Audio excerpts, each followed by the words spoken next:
The problems of personal finance are pressing today because the world has changed in a way that greatly increases the demands on the personal finance system.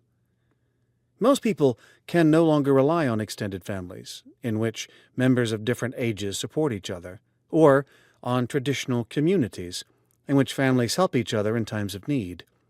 In today's world, people live longer and in smaller families, so they must personally finance many years of retirement. Far more people enter higher education and struggle to pay for it, and far more people live in cities where housing is hard to afford. These changes have led more people to borrow large amounts of money early in life and to save on a large scale as they approach retirement.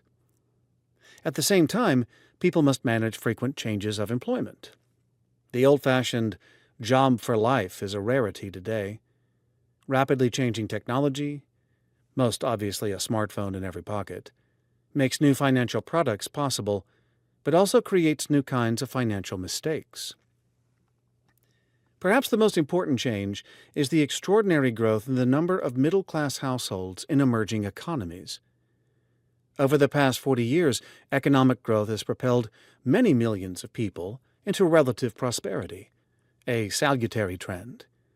But entering a modern formal economy for the first time can be disorienting.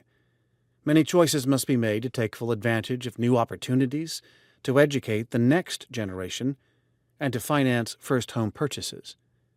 Risks need to be managed using financial instruments such as life insurance or health insurance, rather than through informal social networks. Retirement savings are necessary to maintain a high standard of living in old age.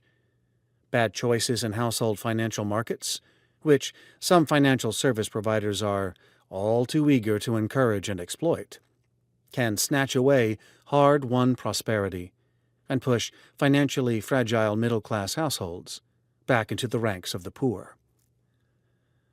What do these changes mean for this book? The ongoing struggles and concerns of middle-class households in both wealthy and poor countries are underemphasized in both the academic literature and in popular narratives that tend to focus on the extremes of the wealth distribution.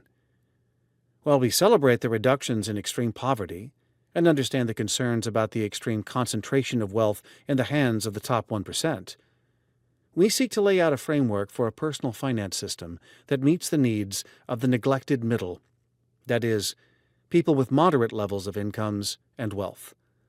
The financial system should help this neglected middle to thrive, moving them away from poverty rather than toward it.